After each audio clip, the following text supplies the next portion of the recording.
We're going to be going into Revelations chapter 12, verses 7 through 12. And we're going to learn a little about how we can overcome our accuser.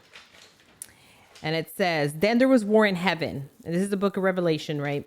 Michael and his angels fought against the dragon and his angels, and the dragon lost the battle. And he had his angels forced out of heaven. The great dragon, the ancient serpent called the devil or Satan, the one deceiving the whole world, was thrown down to the earth with all his angels. Then I heard a loud voice shouting across the heavens, it has come at last, salvation and power, and the kingdom of our God, and the authority of his Christ. For the accuser of our brothers and sisters has been thrown down to earth, the one who accuses them before our God day and night. And they have defeated him by the blood of the Lamb and by their testimony. And they did not love their lives so much that they were afraid to die. Therefore rejoice, O heavens, and you who will live in the heavens rejoice. But terror will come on the earth and the sea, for the devil has come down to you in great anger, knowing that he has little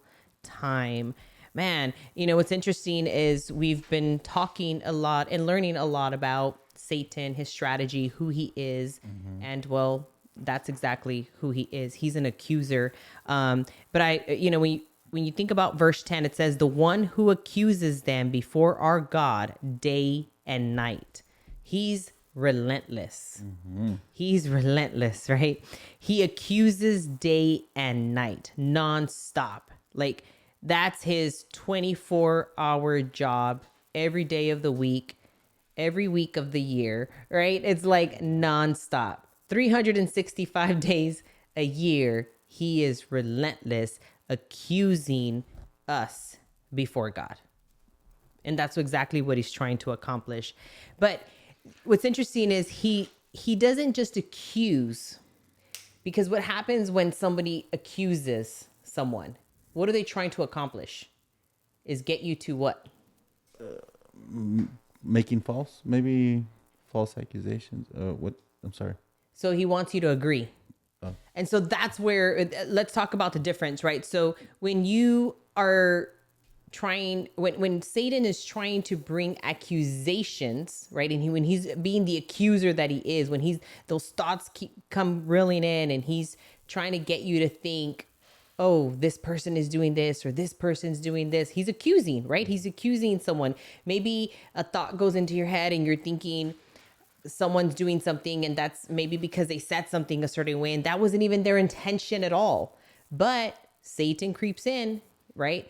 A thought reels in, and so he starts accusing that person to you. This is where it's dangerous, is when he gets you to agree, when you start agreeing with the accusations, right?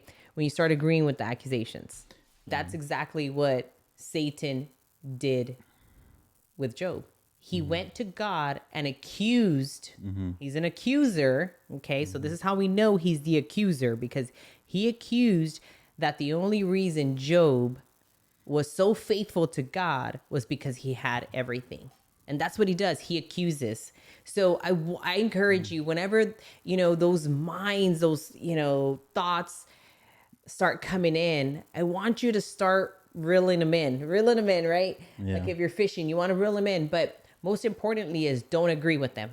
Don't agree with them. No. Do not agree, because if he accuses and you agree, ooh, you're walking dangerous ground. You're in trouble. Yeah. Right? Because then it's going to cause conflict with someone, right? So if you, I don't know, speak to me a certain way, or you send me a message and I'm already like, whoa, why is he sending me this? Or why is he talking to me like this? And it wasn't even your intention, right?